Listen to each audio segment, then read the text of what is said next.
guys, it's Sarah coming at you on a Friday. I hope you're well. It's Sarah Jones, your and career expert. Now, I've had a bit of a week this week. I've been feeling a little bit under the weather. To do my Facebook live for you today. Aren't I nice? You can probably see I'm looking a bit tired, but there you go. We all have weeks like that, don't we? Where we just need to completely unplug, and I needed to do that for a day.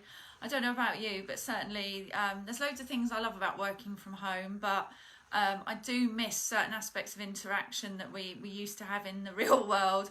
And I don't know about you, but I'm having to find new and inventive ways of not having digital detox. But the autumn days are lovely here, so it's a really nice opportunity to go out for a walk. But make sure, guys, you're having time to unplug, you're having breaks between your calls, you're drinking lots of water, looking at the sky, practicing mindfulness. I know it's very easy to say, not always easy to do. That's the problem with easy things.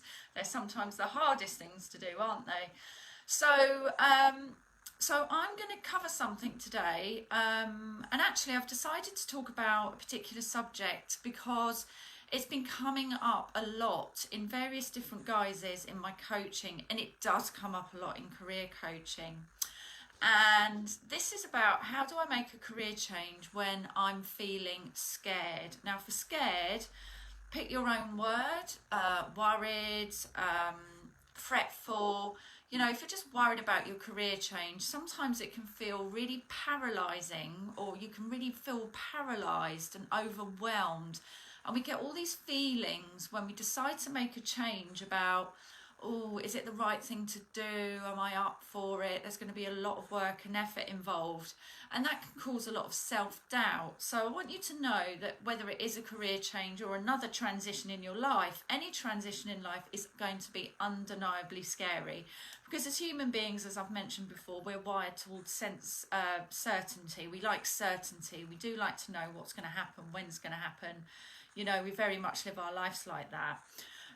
So any change can be scary, disruptive, and dare I say it, difficult. So I'm not going to lie to you, it does require a bit of effort and a bit of gung-ho on your behalf, a bit of gumption.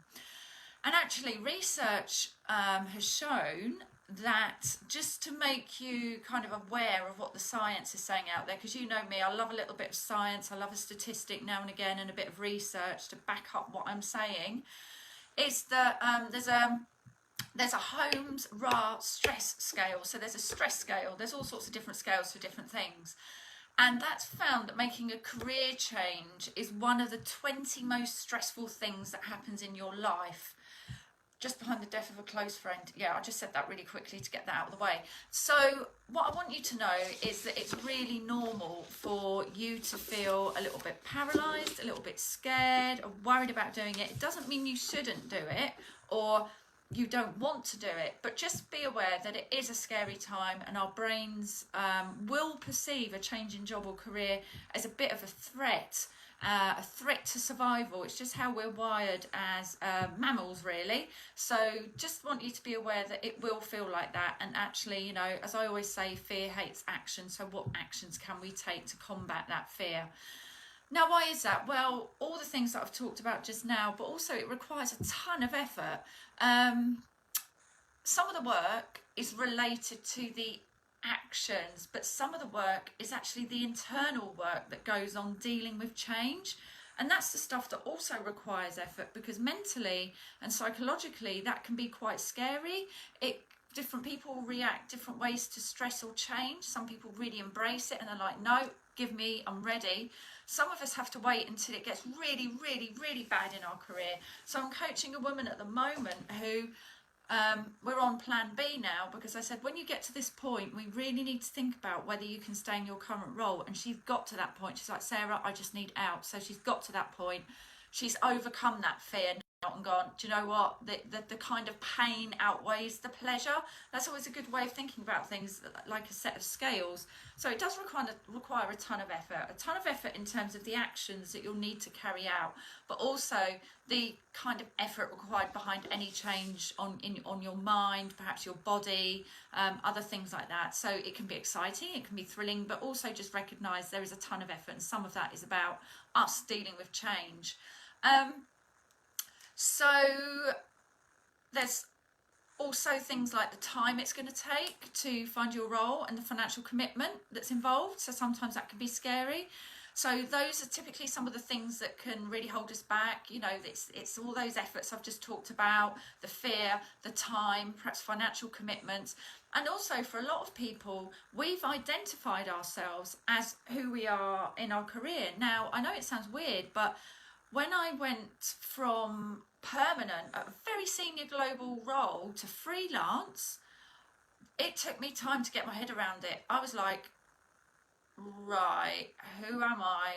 What do I do now? What do I wear? And I really went through these changes and I thought, hang on a minute, look at the big picture. This is what you want. You're doing it for freedom, mobility, the ability to travel. So sometimes we do have those fears, and I remember going through that. Like, we hang on to an identity that a job title or the work that we do gives us, and we kind of start to embody that, and we think that completely defines who we are. Well, it doesn't. It's just the career that we've chosen, the job that we like.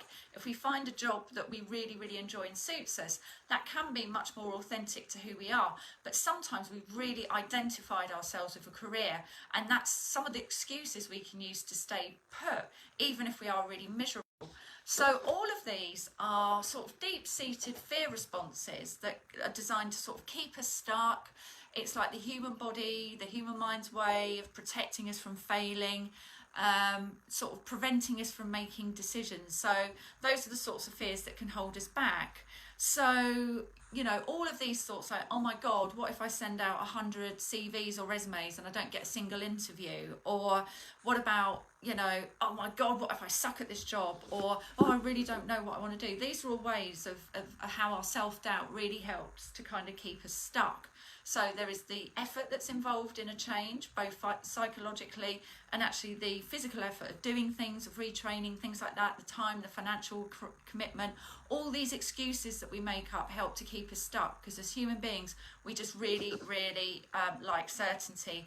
And we've really got to overcome the fear of change and the fear of changing paths, because I've coached people, you know, at all different ages. I mean, I'm coaching a gentleman at the moment. I think, gosh, you know, he's in his 60s, but he still wants to work and he wants to do something more meaningful, which is kind of a bit of a transition from what he's doing now into something related. And he's just like, yeah, I've had enough. I've worked through all those fears. I just want to change jobs and change what I do. So we have to be really mindful of that kind of critical, protective voice in our heads that kind of controls our actions in a way. So we have to be really mindful not to let these self-doubts overrun us. And what I also hear from people when I'm coaching is all sorts of different excuses that we make to keep stuck. And there'll be verbal excuses such as, I don't know what I want to do. Somewhere deep down you do know what you want to do. You just sometimes need some help to pull it out. And very often when I'm in a coaching session, I go through a number of exercises, and then as the session's about to close, somebody will go, well, do you know what, I've always wanted to do this. And I'm like, whoa, hold the phone, stop, right, hang on a minute, because that's the golden nugget. So it's been there all along. It's just taken a bit of unpicking and breaking through some of those limiting beliefs that hold us back, that self-doubt and that fear. So you get the kind of I don't knows, the what if it doesn't work, I'm too young, I'm too old, I don't have the experience, I don't know how to go about it, what will people say about me, what will people think? Well, just be careful who you share your goals with, because our friends and family, even though they love us, sometimes their advice comes from their own point of view rather than more neutral, objective view that a coach or a mentor or somebody that is independent would give you. So sometimes there is a bias in their advice, so be careful who you share your goals with. And, you know, I just hear it a lot about, you know, well, who am I? If I change my job, I just so closely identify with the role that I'm doing. It's like, what am I if I change jobs? Well, you become something new, you become something evolved. And chances are that when you do move careers, you'll still be using some of your key, or even if it's a role, you know, a change in a role, a tweak or something, or starting up a business, I bet your bottom dollar that there will be skills that you have picked up in your amazing career that you've had to date, but you're kind of tired of it, in what you've been doing so far, that you can take across to your new venture. So nothing is ever wasted. No experience is ever wasted unless we keep repeating the same mistakes for 30 years, and I'd argue, oops. But anyway, maybe we've all done that time and now and again. you know, we always learn, we always pick up new skills, and I'm always working with my clients to say, give me your strengths, give me your strengths, tell me your strengths, tell me more, tell me more, tell me more. And once we start digging, it's like, yeah, I've done this, this, this, this, and this. And there's so many transferable skills, be those soft skills or technical skills. So it's really about sort of heading off that paralyzing fear and watching what you're saying to yourself, you know, inside of your mind. So if you catch yourself saying, oh, I can't do this, or I am not. So anything that starts with I am not, or I can't, flip it around and go, I can, you know, I'm moving towards my career path. Just keep those mantras and things like that in your mind, because our brain has a very clever way, as I mentioned, of keeping us stuck in that place of fear and keeping us stuck. So we need to like really head off that fear. Now, there is something you can do is, and it's a really good idea to write this, because when we write things, it really helps to get stuff out of our head and we can see it in front of us on paper. You can type as well, but actually I think writing is a lot more effective because we're actually physically doing something. There's something energetically involved in doing that. So write down and just scribble and scribble and write and write and write all the reasons why you must change your career.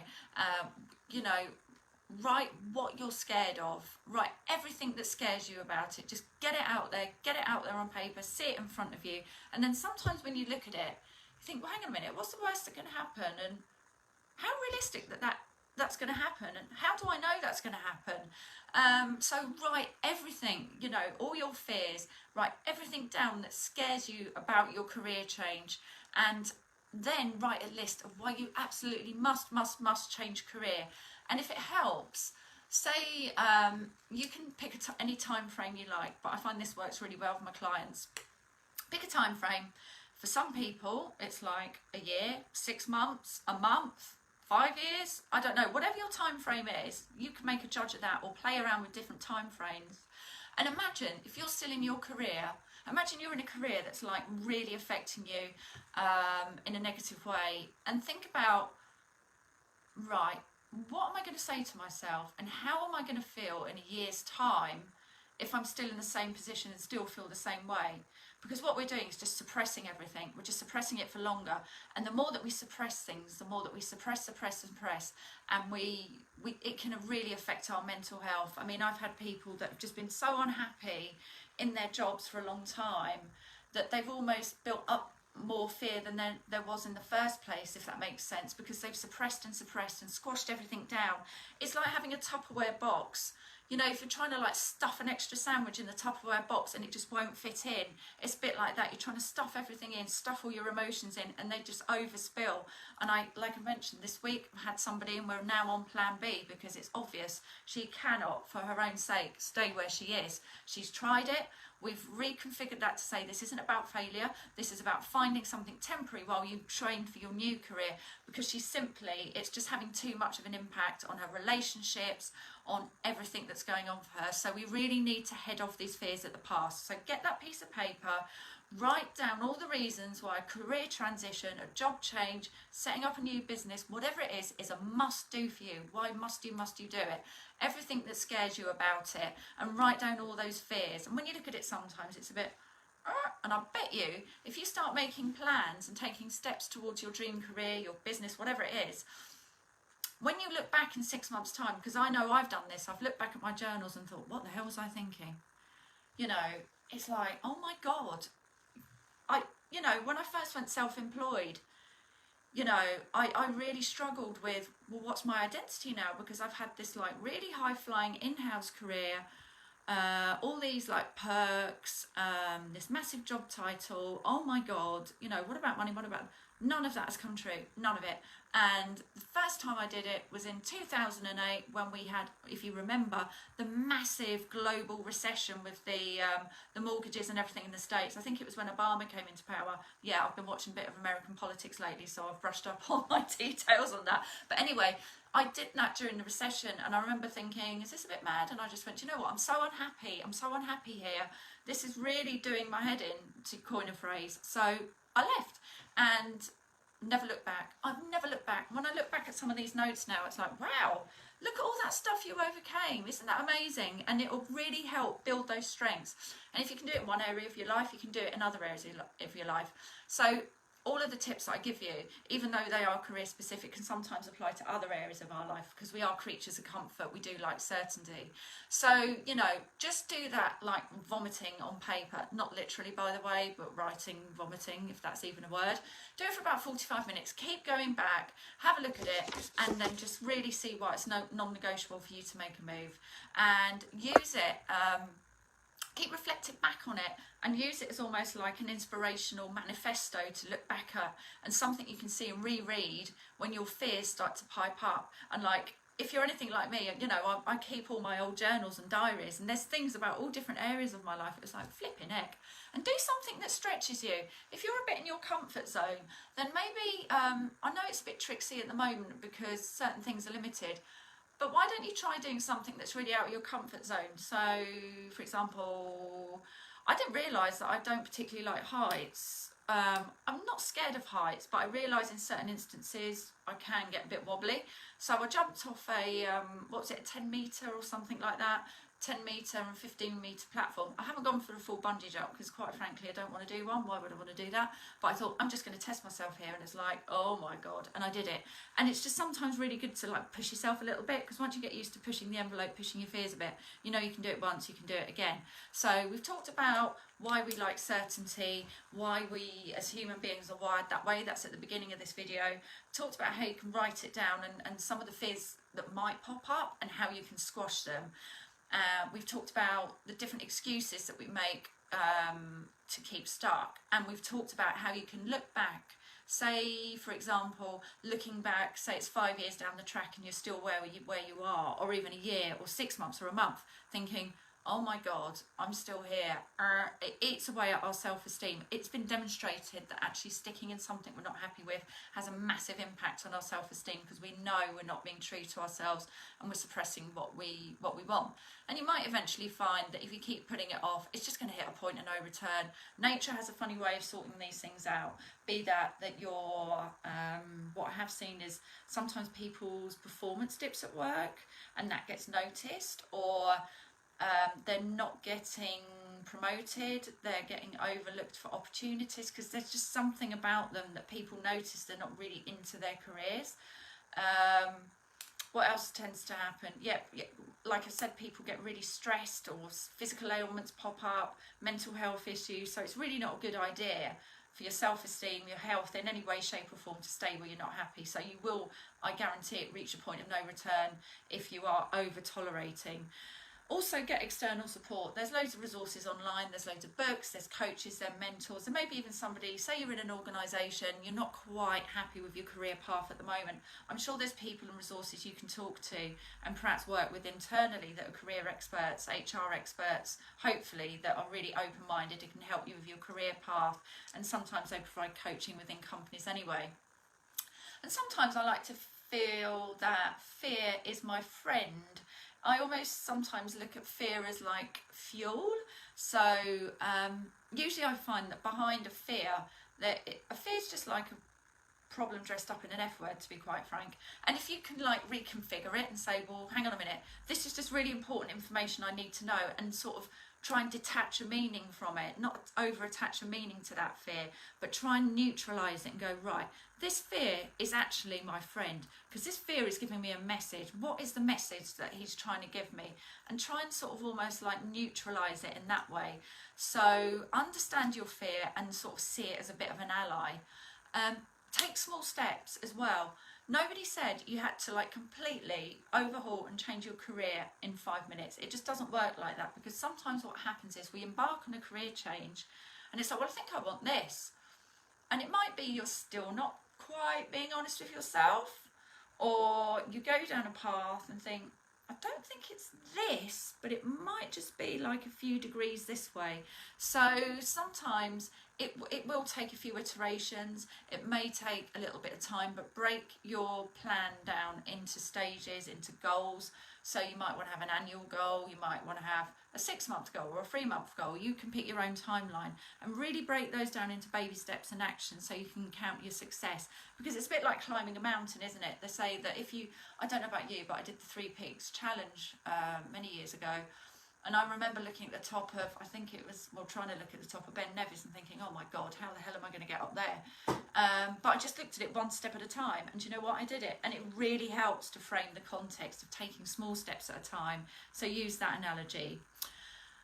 The other thing is as well, I did talk about change in the beginning and why we don't like change and how change can bring up all these self-doubts to keep us stuck.